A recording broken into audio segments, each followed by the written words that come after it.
All right. Well, Hi, John. hi, Lisa. How you doing? I'm doing well. How are you doing? Pretty good. Sweet. Yeah? Mhm. Yeah?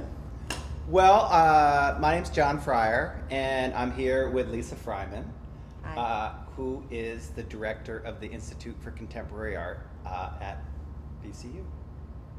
And we're going to talk a little bit about her, and we're going to talk a little bit about me. So, should we get started? Yeah, let's go. Let's see if if the play button works. Oh, look at that. Motion graphics. Oh, there's the chair. And they're virtual plants. Yeah, that's a good one. That's still here, isn't it? Here somewhere here.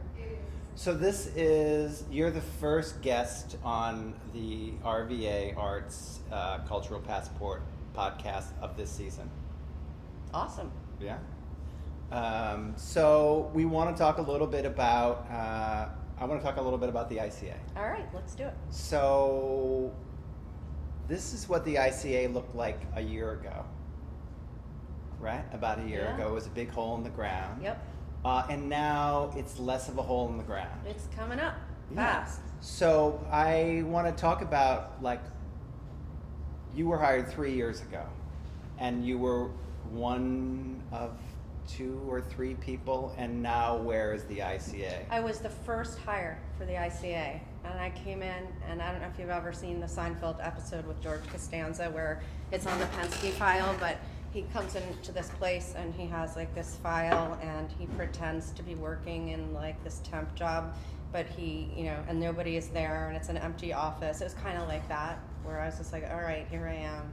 I have no staff, I have no building, I have no policies, procedures, I have no plan. Where do I go? And so it started, I started July 1st of 2013, and then had a part-time grad student who has since come on full-time working as a development associate at the ICA, but she was working to be my part-time assistant, and then the next position I hired was a full-time assistant, and then we hired a director of administration and a curator and a director of development and a director of education and a director of communications, but the idea being that we were going to, as I was developing the staffing model and planning and the infrastructure for the ICA, we're going to be hiring the key content specialists in the individual areas that we were going to need to build out. And so doing national searches, in some cases international searches, and bringing on some of the best and brightest in the country in the field of museums. We did hire someone from Richmond who had been at the Virginia Historical Society and then at the YWCA as the chief development officer.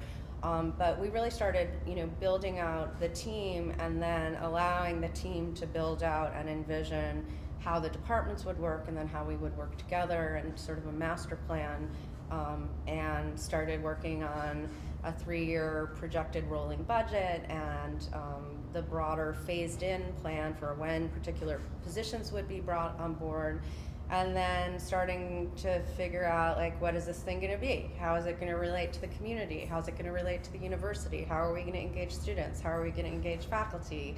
What kinds of exhibitions are we going to do? Are we going to take traveling exhibitions from around the world? Are we going to organize our own exhibitions? Are we going to do film screenings? So just, you could almost throw in any question you have about a museum, and that is something that we have had to take into consideration in relation to the planning of the ICA. And obviously, one of the things I think that's made it interesting and incredibly challenging at the same time has been that we are essentially building a new contemporary art museum with a starchitect. So our architects, Stephen Hull Architects, are world-renowned. They have offices in Seattle, in Beijing, and in New York City, and they're incredibly ambitious, and they have very clear ideas about their practice and how they execute that and how they work with other institutions. And they're working with us to create a new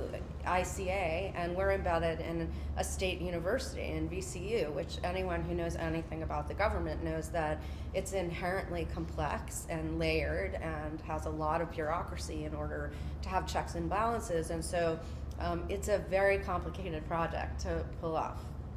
And it hasn't even opened yet, right? So you No. came here with a cardboard box. I came here and with a like few my files, Penske file, and and now everybody.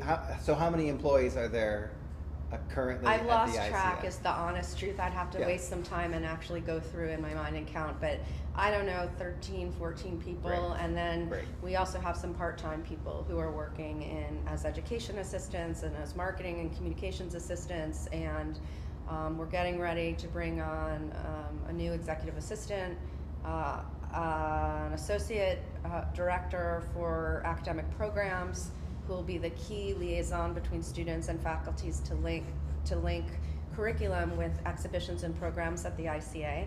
So for example, if we're doing a show on how contemporary artists are engaging the legacy of the Civil War, they'll be pulling pieces together through faculty in African American studies, faculty in psychology and social work, in Southern history. It gives you, in the arts, it gives you an idea of sort of how we're going to help fulfill the interdisciplinary and transdisciplinary mission goals of the university, using the ICA as a catalyst in terms of our programming and as a hub, in a way, for a lot of different disciplines to come together and be a forum for conversations. So a lot of new positions coming on board. We have a curatorial assistant who just graduated recently from Bard Center for Curatorial Leadership, which is one of the leading programs in the country. And she was a VCU undergrad in art history, and she worked at the Anderson Gallery, and she's having a bit of a homecoming because she's come back after grad school, and she's going to start working in the curatorial department at the ICA. So, and what's her name? Her name is Amber Acevia. Great.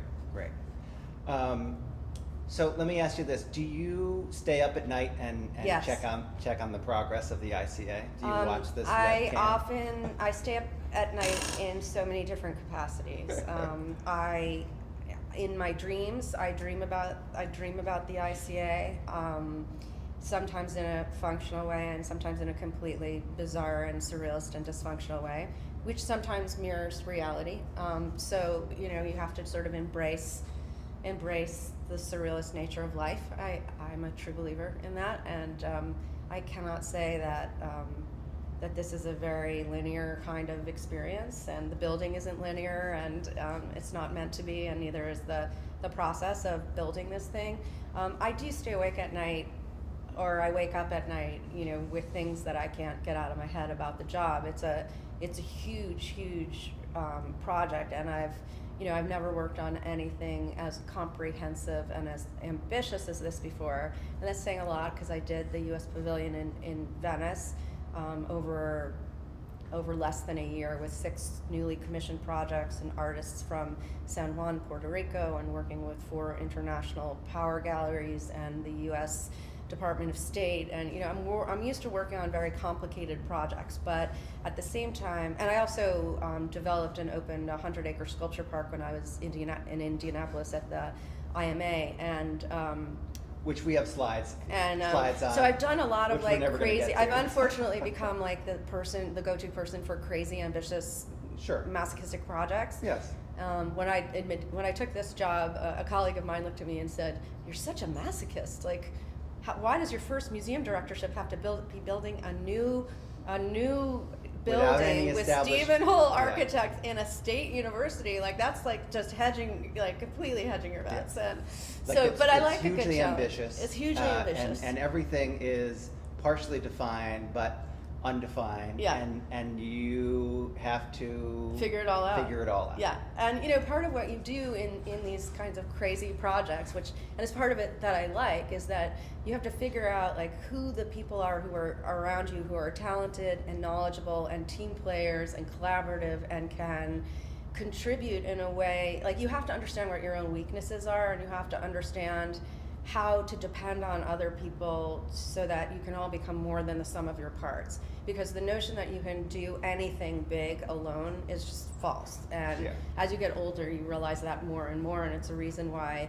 expertise is so important as you're studying and as you're developing your job skills. And you need these relationships and these friendships and being able to identify people's skill sets. They're all different players who have a part to play. I could never I could never be one of the guys on the site in a harness, like understanding what to do with the concrete. And I have like an incredible admiration and respect for the builders on the site every day who are out there in 100-degree sun and the rain and the snow, and they're making this thing happen. But on the other hand, I'm also have the same kind of admiration for our media strategists in New York, or our membership consultants who are helping us think through new models of how to engage people and create incentives for our engagement. And there's just so many aspects to it. Well, so I mean, one of the things I think is really interesting is that the ICA's like goal and mission is, I mean, you're helping define what it is, and it is something that's connected to the university. Right. So there are kind of student audiences, and then there's the broader public. Can you talk about our audiences? Yeah, can you talk about your audiences in terms of thinking like when you're planning for the way that people interact with the space? You have all of these different kind of stakeholders, and how who. Yeah. Talk about some. Again, it's a process, and it's a complicated one, and it's fascinating. It's getting increasingly fascinating. So part of our process has been trying to think about, or one of the leading questions, I should say, has been, how do we think about creating an institute for contemporary art that is associated with Richmond, that is influenced by Richmond, but is still engaged in an international conversation about contemporary art. And one of the things that we've all felt was really important was engaging students and faculty and the community as we develop the ICA. So, for example, doing lectures, doing focus groups, doing community workshops, involving people at all. And you participated in one of these recently. Sure, and you also I mean, like if you go out onto the street and you see the facade of the ICA, wasn't that organized by the students from Mob and these? The facade of the ICA headquarters at 818 West Broad it started out as a project with Middle of Broad students and faculty, and then it evolved really into, because the students all sort of graduated and dispersed.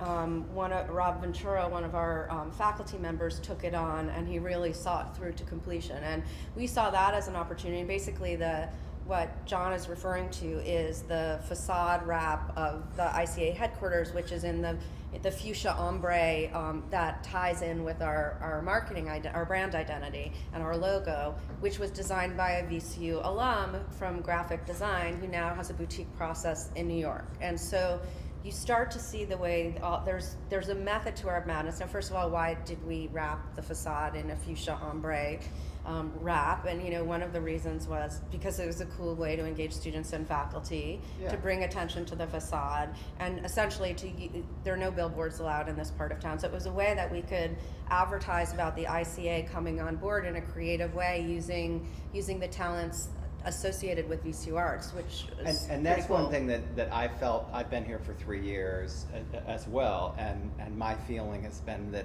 the ICA has always been open to engagement with all kinds of different audiences, and also input from all kinds of people. Well, it's really important to us because it's very easy to do like what a former colleague would refer to as a McICA, right? You think of like a McDonald's and the way that they just pop up all over the place. And there are ICAs all over the country and all over the world, or non-collecting contemporary art institutions. And I often refer to a really important art review that New York Times writer Holland Cotter wrote years ago when the Aspen Art Museum opened. And I was trying to survey what is the public reception in the press for contemporary art institutions, and sort of how much attention do they pay to the architecture, how much attention do they pay to the opening exhibitions, and what do we have to look out for? Like, what have other people done wrong, or at least what is the press perceived as been wrong that we could anticipate and do a better job with?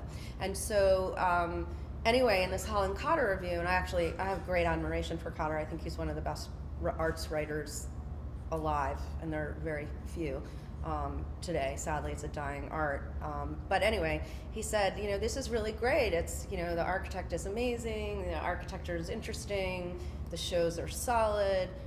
Essentially, he said, what makes this Aspen's art museum? Like, why is this in Aspen? How's it different from LA or London or Sure. Houston or wherever else in the world? And that really stood out for me because it made me have to really think critically about the relationship between the ICA and Richmond. And I really, in a way I've been given, and we've all been given this incredible gift. You're all here because of VCU Arts, right? That's the number one reason that, or most of you are here because of that.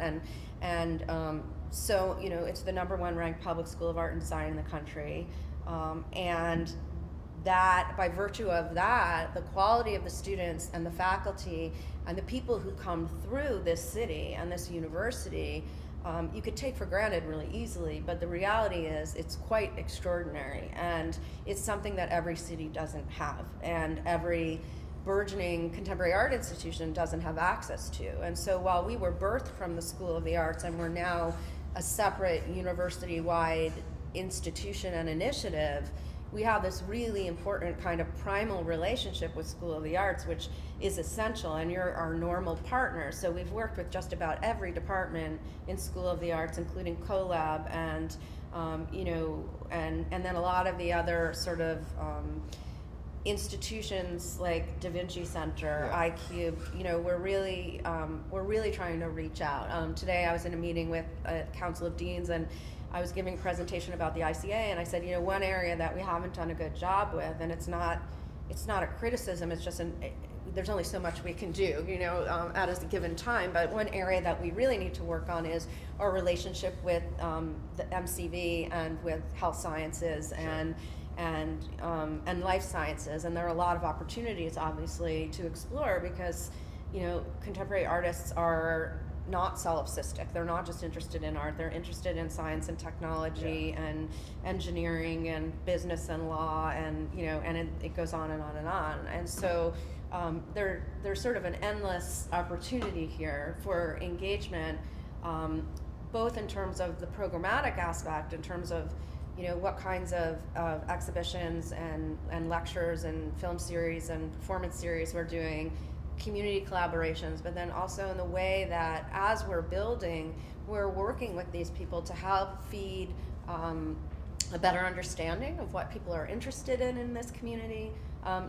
Getting back to your question, I can be very long-winded in my replies, as you can see, but one of the things that is really fascinating is we've been working very closely with School of Business, and we had these two students who were kind of star marketing students intern for us this summer and do a project specifically trying to identify through our most active Facebook users and people who show up for events, trying to understand who our core supporters were, and they created profiles for each of the kinds of users, and then we had another person coming in who's consulting on our website development and implementation and content development, who was doing a Google Analytics for our website, and the statistics were totally skewed in relation to the rest of the United States in terms of demographics. Like, we have a much higher, like most of our demographics are between 18 and 35 years old of the people who are excited about the ICA, and like So it's a much younger demographic. much younger, than and then other normally ICA. it's like it skews incredibly towards women, and we are almost 50-50 men and women. So she was just going bonkers and geeking out because she was like, I've never seen the data set like this with a museum before, and but it speaks to VCU and VCU Arts and the youthfulness of this community, I think, and the excitement in that sector about what's coming. So have you followed that the business college now has appointed an artist in residence? Do you know Yes. Noah Scanlon? Did you have anything to do with that? I didn't, but I was incredibly pleased, and I think actually we're going to see a lot more of that to come in different units. Because that's a very exciting kind It's of recognition of the power of super- creativity and how super instrumental it is. Super exciting.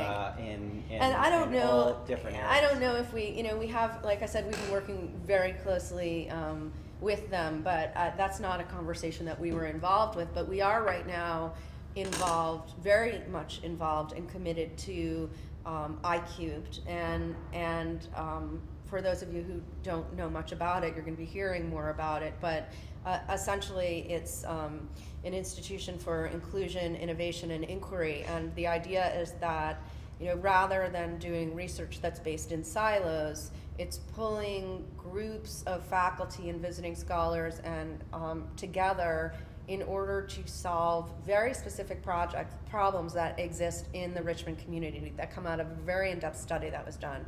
So, something about like oral health in impoverished community. I mean, they're very specific. Ours, which is really cool, which is a collaboration between or among African American Studies, the ICA, VCU Arts, and the Arts Research Institute, is going to be a new core that's focusing on racial equity in arts and culture. This is a problem locally, but it's a huge national problem that many foundations have been writing about, just in terms of the pipeline for underrepresented minorities in the museum field, and whether it's in positions or in exhibitions. And we still have problems with women being represented equally to men. And then if you start getting into racial, gender, disability, I mean, it just gets more and more complex. So it is a big problem. And so it's exciting because the university and the provost in particular have made decisions to make direct hires in these content areas across the university. Sure. And so we are going to have artists in residence that we'll be hiring in this core for the ICA, for African American Studies, for VCU Arts, and I can see that happening really easily. There are cores on social justice and equity. They're looking at doing super cores around trauma and violence and on educational reform. So and this comes out of this unique space that the ICA finds itself, which is connected to VCU, connected to VCU Arts, connected to this larger campus community, right, within this city. Yeah. Right? So well, and I think for me, one of the really exciting things about being at VCU, and VCU, obviously we all know it's not an Ivy League school. It's not like it's Harvard or Stanford or Princeton or and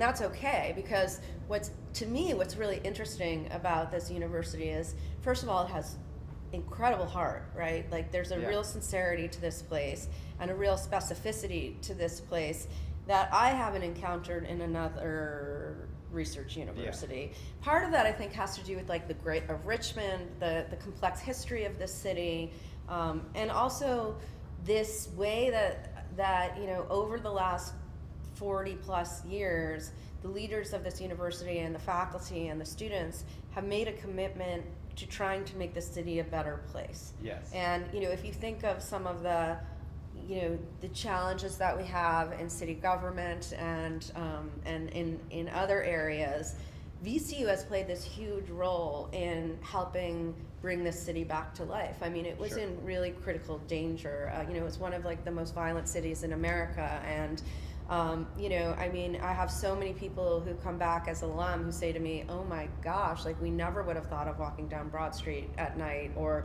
particularly that intersection of where the ICA is going to be. And so, one of the things that's really interesting to me is this notion of a commitment to community engaged research, and to sort of translational research and what we can learn through scholarship and research and study, and then somehow translate into practical use, whether it's a drug that you take to cure cancer, or in our case, we're not going to have things like that, but we're going to be able to create a forum to have a conversation that will hopefully move the meter in terms of racism in the city, or poverty, or hunger, or social activism.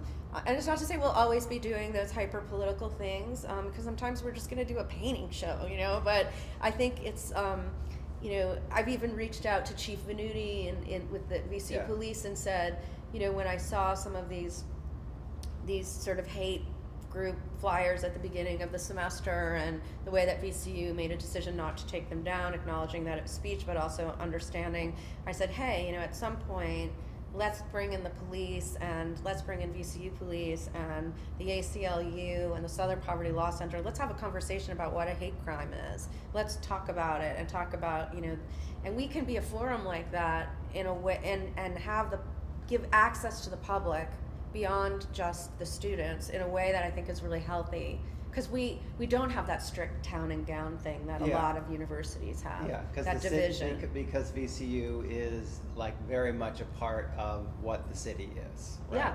Yeah. So one thing that we've been talking about, and so I have all these slides we're not even going to talk about. So is we've been talking about this idea of the ICA, right? So you come in and you have your box, and you have a bunch of ideas, and there's a building. Actually, all the boxes are still in my garage because there's no room for them in the tiny offices that we have. So there's just this fantasy someday I'm going to have really nice bookshelves. But it is this kind of like, there's all this potential. Right. But we're getting to a point where that potential is going to be real. The rubber's going to hit. The rubber's hitting the road, right? It really is, yeah, right? It is. So when we go back to some of the early slides and we see this big hole in the ground, and now every day more and more stuff is happening there to a point where there's a shell and it's there and there's an opening date, right? So what's the opening date? I can't tell you.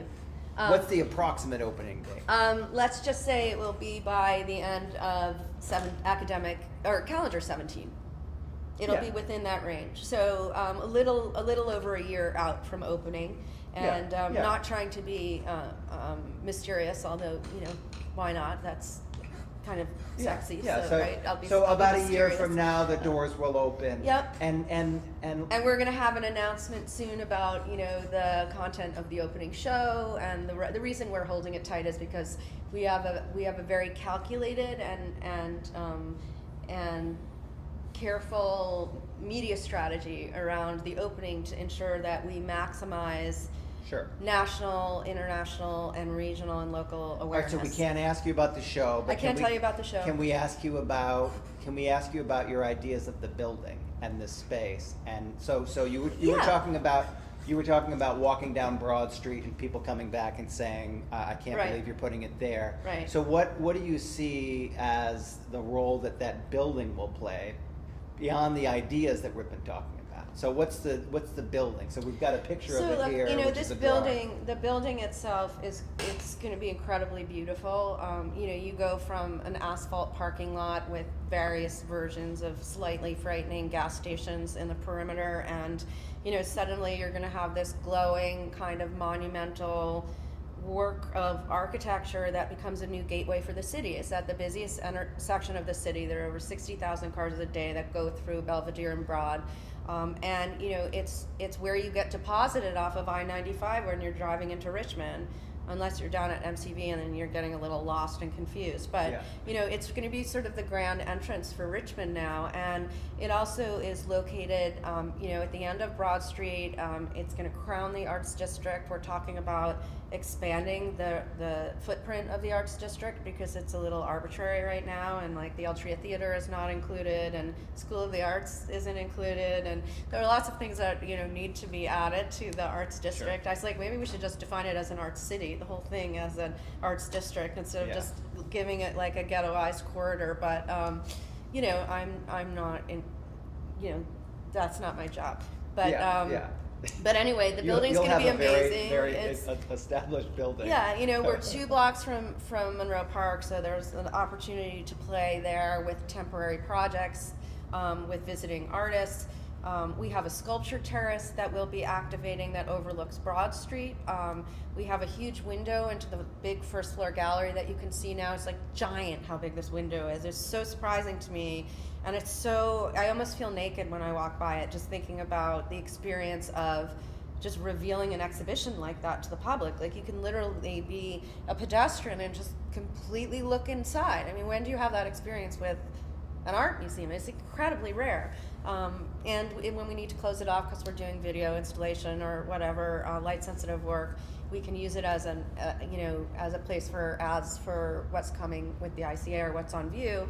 So it's a really great thing. And there's 2 entrances, right? There are 2 entrances. There's one that faces Monroe Park campus, and then there's one that faces Jackson, Ward, and Carver. And this was a really important philosophical decision that the university made with the architects to show that the university was open in two directions, and that it wasn't just facing the university, but it was also facing the community. Again, incredibly rare for a university to think this way. A lot of major civic museums don't even think this way. So, they close off their main entrance because it's facing something that's scary to, their patrons.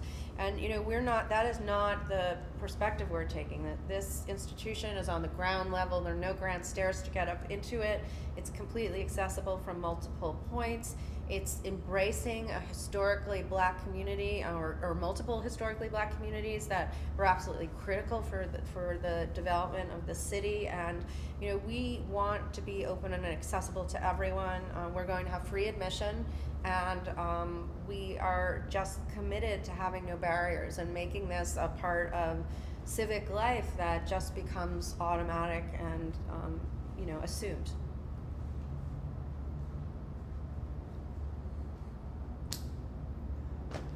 What time are we at?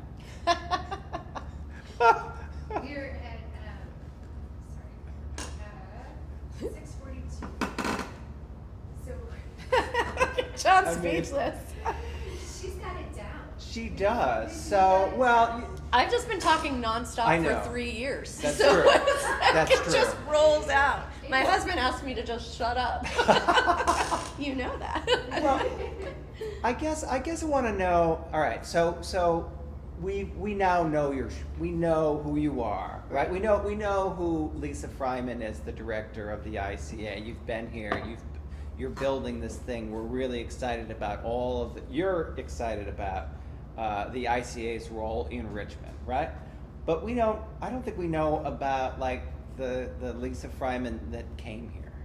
Oh, okay. Right? So There are many Lisa Freimans. That's so true. It So, depends which one you want to talk about. one of the things that I read about you was that you wrote your dissertation. So you have a PhD in art history, Right.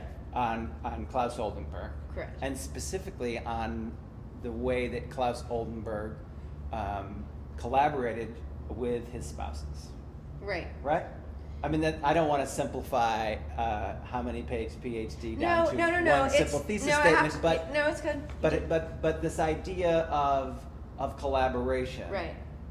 And as a museum director, like what you've been talking, or as the director of the Institute for Contemporary Art, or as somebody who worked as a curator of contemporary art at the Indianapolis Museum of Art. Like collaboration sounds like it's very important for you in terms of this institution, but also when I look at exhibitions that you've curated, right? So with Aziz and Kuchar, for example, they're artists that work in collaboration, and I'm going through all of these different collaborators from So can you talk a little bit about like your thinking about collaboration and its connection to the work that you do, but also artists that you're interested in working with? Yeah, it's very funny because when I was, when in 2010, 2011, once I had been named the U.S. Commissioner for the Venice Biennale, I was in a lot of national press. So the New York Times did a profile on me in their museum section, and they referred to me as the collaborator curator. Okay. And I was like, that's crazy. Why would they pigeonhole me like that? And then I started looking at all these projects that I had worked on with collaboratives, and I was like, oh, I guess that's why.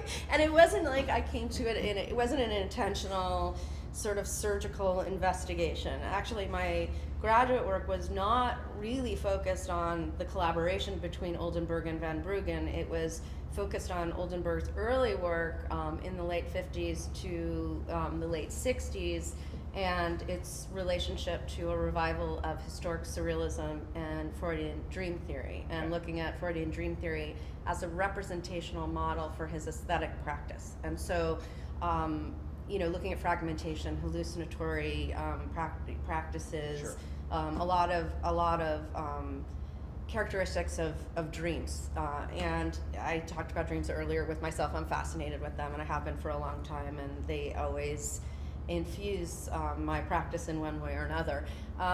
and really my curatorial practice grew very organically because I was not a trained curator.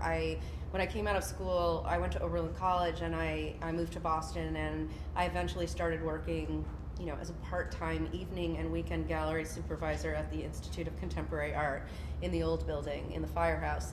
And that eventually turned into a full-time gallery manager position and then into a curatorial assistant position. Pretty soon I realized as a woman in the fields, with all of the rampant sexism, Sure. my life would be absolutely limited if I didn't go and get an advanced degree. And it was also the recession, so it was an awesome time to go back to do a Sure. PhD for Sure. a really long time.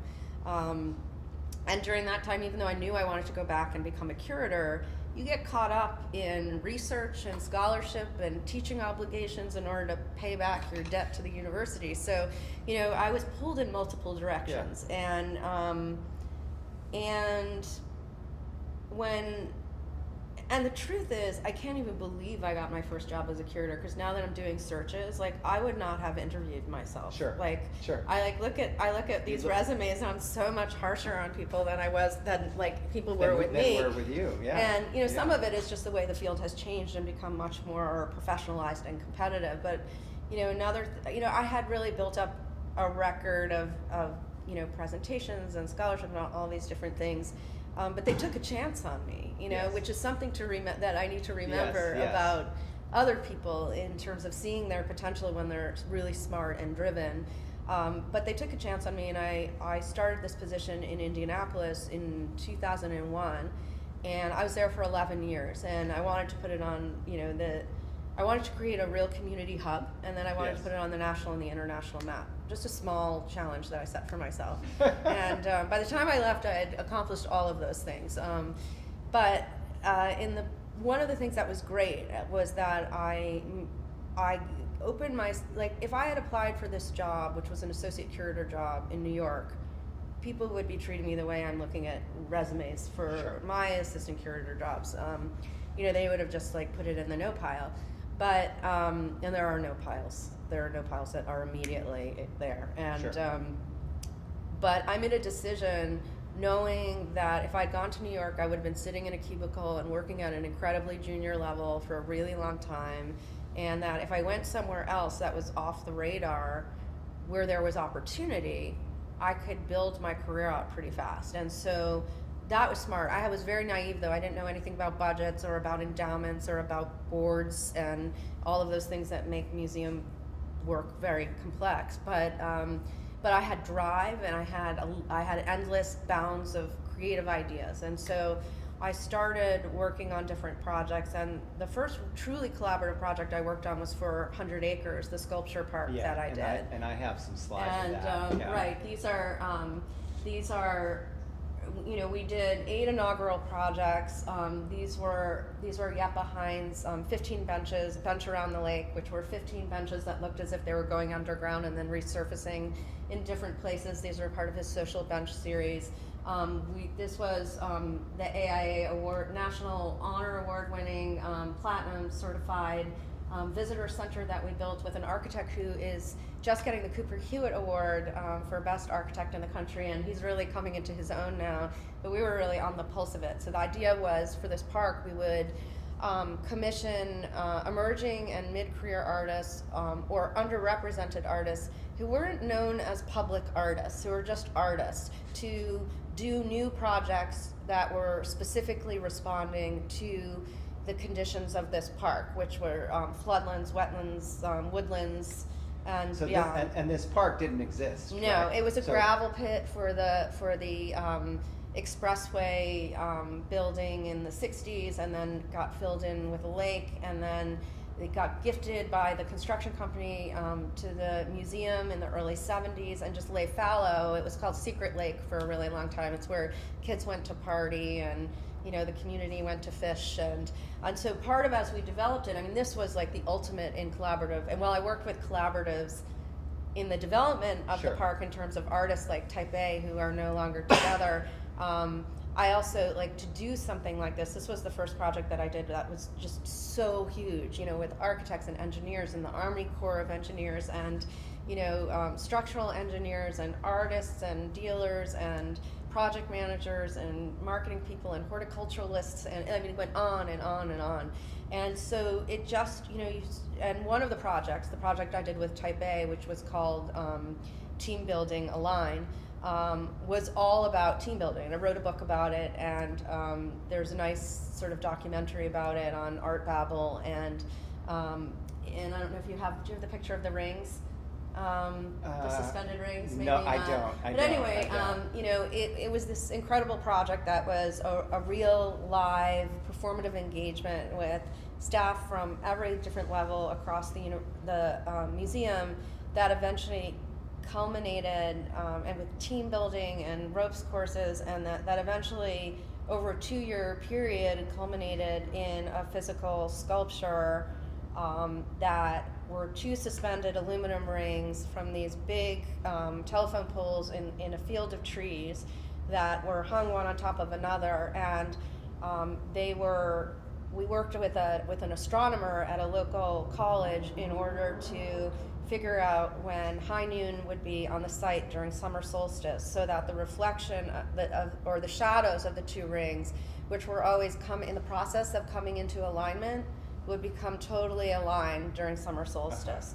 And there was this incredible project that we did. It was a life-changing project for me in many, many, many ways. But it was the ultimate in collaboration and in community engagement in a really authentic way. Like a lot of museums talk about, having to reach out to the community. It's sort of like this nuisance, this community you have to deal with. It's like an add-on. It's an extra.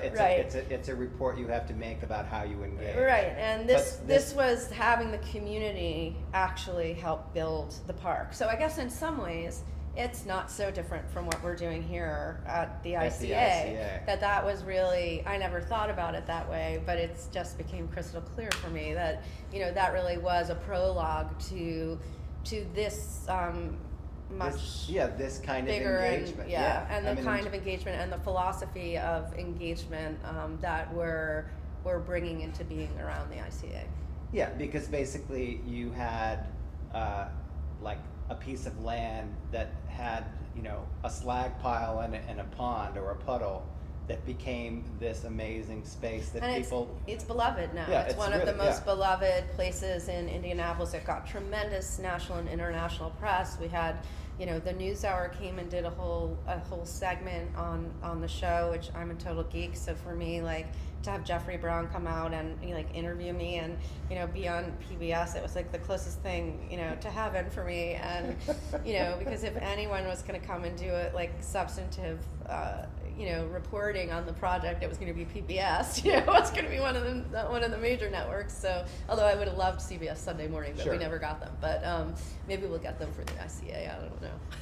We'll see. Well, I think that's a perfect wrap to this interview. Thank you. Yeah. This so was fun. what I'd love to do is, if people have questions for Lisa, we'd be happy to take them, and I'll open it to the floor. Was there ever a point in time where, how do you handle being intimidated by a project? What is your way of handling That is such a good question. There's no one way. There are all the ways they tell you that you should behave, which is not necessarily what I do, because I'm not really good. I'm trying to learn from John to be better. But I should be working out all the time, and I should be doing all of these healthy things that would make me less stressed out. I think yoga and Pilates and all those things, and meditating and all these things that I keep thinking I should do, and I'm always I don't have time to do it, but I'm getting a new assistant, and hopefully she's going to help me schedule that in my life. I think how do you deal with being intimidated? The way I always deal with it when I'm overwhelmed and I'm just oh my God, where do I begin? I start reading. I start doing research. So, and that's the way I approached 100 Acres. It's the way I approached, when I don't know something, I try to learn.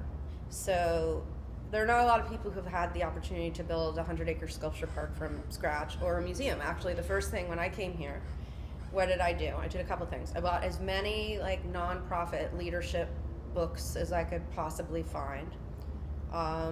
Some of them I read, some of them I didn't, some of them I just started to read. And then I was looking for books about museum startups. And it turns out there are none. And I was just like, crap. Of course there are none, because there are only like a few there's no audience for this book. Like I was like, maybe I should write this book. My husband was like, great, 5 people will buy it, ever. Like maybe you should present at a conference instead. But so what do you do then? I was like, there's nothing on museum startups, but there is this vast literature on business startups. So I started reading about business startups and like The Art of the Start, and there's a whole big there's a huge amount of literature written on it. And then I did other things, like starting to look at all the reviews of contemporary and just starting to have like these anchor points where I could have a way in. And then the other thing that we started doing once I actually had people to help me was massive amounts of benchmarking. And so when I came in, the assumptions that the university did their due diligence before there was a director hired, but whoever the consultant was had a bunch of missed areas, and sort of some of the comps were not useful. Like comparing us to the VMFA is not a useful thing to do. It's like comparing a tiny mom and pop, or like comparing Cork Hotel to the Ritz-Carlton, right? I mean, the scale is different, the budget is different, the mission is different. Like, it just didn't make any sense. Its agility is different. It's apples and oranges. And so for me, what I was like, a better way to think about this would be start reaching out to my colleagues across the United States, some of whom I knew and most who I didn't, and start saying, okay, like, how big is your museum? How many square feet is yours? How large is your full-time staff? How big is your annual operating budget? Do you have a restaurant? Do you have a retail operation? What is your staff structure like? What are your bylaws for your governance? How do you fit, if you're a university art museum, how do you fit into the structure of the university? Are you under a dean or a college, or are you directly under the provost or the president? Or if you're a civic art museum, so it started being like lots of questions and then lots of information gathering. Do you do MFA shows? Do you not do MFA shows? If you do them, what are the issues? If you don't do them, why don't you do them? And just like asking tons and tons of questions. And as you gather people around you who are knowledgeable and who have expertise, then they can start helping to guide you in terms of what matters most in what we're looking at for communications, what matters most in terms of education, what matters most in terms of the curatorial process. And so huge, when I tell you, I hate to say this, but we've killed so many trees in this project just through how many reports, how many studies, how many, there's just so much. And so much of that has fed into helping other people in the university and in our public understand what goes into making a new cultural institution. A lot of people don't understand the complexity. Why would you? I didn't understand the complexity of it before I started building this institution. There was no way that I could. So, to sort of take that information and then take it and translate it into a case for your existence, for your very existence, in terms of your budget, in terms of your relevancy, in terms of your role, and all of these sorts of things is very, very complicated. So I would have to say, my first impulse when I do not know what to do is to do research. And the more information you have, and the more you study comparables, and then you think about those in relation to what you want to be and what you are, the more you can define yourself with clarity. And that is like a really great model for makers and for artists, right? That's one of the things I try to encourage my students. You want to make something? Well, you should know what other people have. You want to make it like this? Okay, well, there's 20 other people who have made things like that. And the more you know about it, the more likely it is that the thing you make is going to be unique in the way that it's made. And that's absolutely right. And so often with art students, when art students, for example, don't have a knowledge of art history or contemporary practice, and they make something, and it is so reminiscent of another artist's work that is floating out there in the world and is well known.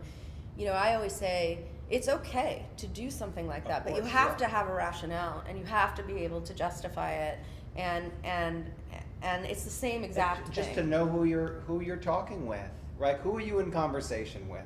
Right. Right? To know who your work is in conversation with. And the same thing with this institution. It's Right. like, do you want to make it unique to this location, and how do you do that? By knowing like how other locations respond to their location. Right. Right? Right. What else? Anybody else have a question? We're almost out of time, so we probably have time for one more question. Miss Lisa Freiman. She's the director of the ICA. Anything. She's my favorite color. Yeah. Where do you see, is there an intersection at any point with the performing arts in any way? Where do you see, That's a good question. So, is there an intersection with the performing arts? Yes, I think not the traditional performing arts, because we don't have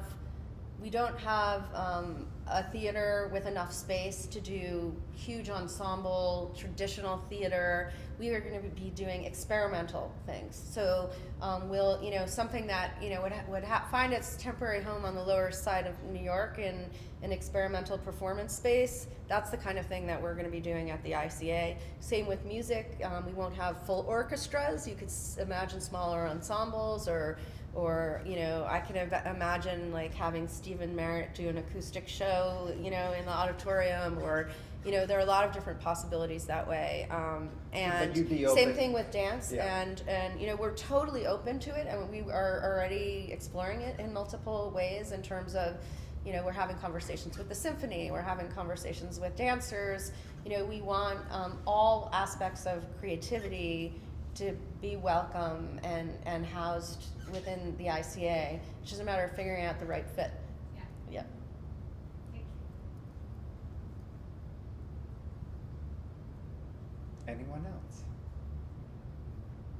Do you have a question? You look like you do. Yeah. You talked about when you're starting your career, you moved to an area that you felt had a lot of untapped potential. Would you recommend that sort of approach, or going to somewhere where there might be a pre-existing culture around this sort of practice that you can learn? You picked up on a good thing and a thought that I never finished. But I was able to do in a 10-year period, and it all depends on the place and the opportunity, right? So you have to think it through. But there are a number of us floating out there who made these sort of alternative choices to go outside of the centers, to not be in New York or LA or even Chicago. And I would say, I have a really good friend who's a curator at the Blanton Museum at the University of Texas, and she's loving life. Like, she has so much creative freedom. She, believe it or not, when you're in a place like New York, there's a huge amount of conformity in the art world. There's a huge amount of pressure to conform. There are donors that have particular collections, and there's pressure, about what to show and how to show it or when. It's a very complicated situation. So in a way, going outside of a huge urban hub like that, of a cultural hub, just gave a kind of freedom that I never could have imagined. And it's not, when I started, talking about being overwhelmed or having anxiety about like where to begin, honestly, like I was thinking, how am I ever going to make a career in this field? How am I ever going to break into, like, how could I even go to Chelsea and walk around, or feel like I'm part of that community, or feel like, people are ever going to know who I am, or that I'm doing important work? Like, talk about being overwhelmed. I came out with a PhD, and I was intimidated, and I did feel outside of things, and part of that was my own mentality that I was forcing upon myself. It wasn't like someone else was saying that I wasn't good enough, but I couldn't even imagine that I could be a curator in Indianapolis, Indiana, and that I could eventually become the U.S. Commissioner for the Venice Biennale, which is like it's the highest honor a curator can get in or one of the highest honors in the world in terms of being selected. It's a competitive process, and it's very difficult. And so, you know, like, to be able to do that situated there, it was like this revelation, you know, it was incredible. And then, you know, I started realizing maybe I don't, you know, it wasn't that I didn't go to New York. I just came back from New York on Sunday, and I'm going back in a few weeks. And like, we are citizens of the world now. With the internet and with planes, you know, you gotta have a budget.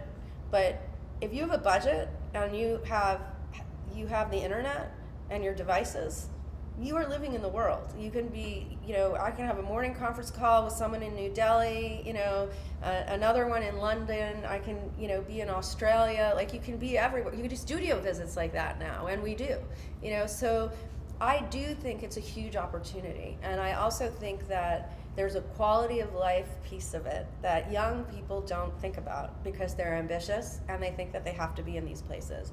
The reality is, 3 days ago when I was in New York and it was 95 degrees at 9 o'clock at night and everything smelled like urine and feces and vomit, and I was at season openers, and you're like shoulder to shoulder, rubbing each other's sweat, trying to get into Barbara Glaston to see the Matthew Barney show.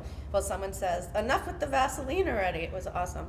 You know, I was just like, I can't wait to get back to Richmond. I mean, I really was. I could not wait to get back to Richmond. You know, I was in my tiny hotel room. My friends were going back to like their shoebox places that they're paying, you know, so much money for. There's no outdoor space. I saw these guys trying to have a party, looking out my window in my hotel room. They were like hanging on a fire escape. Like, I was just like, one of them's gonna fall off. And they were looking like they were trying so hard to have a good time. And I just thought, like, it's so much nicer here, you know. And even though I did not love living in Indianapolis, and I was very happy to leave, I had such a great lifestyle there. You know, I had a great house and a great yard, and, you know, it was just so much better. And I think too often, you know, I'm a very ambitious person. Make no mistake about it. But I really value quality of life.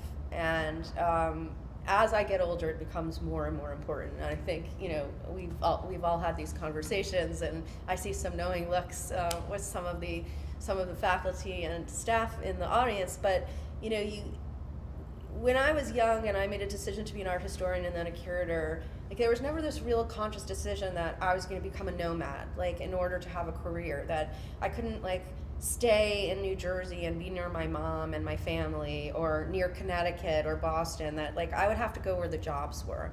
And so, you know, part of that is something that's inherent in this field. And once you get to a certain point, like, you have more choices to make. You know, when you're starting out, you don't have as many choices.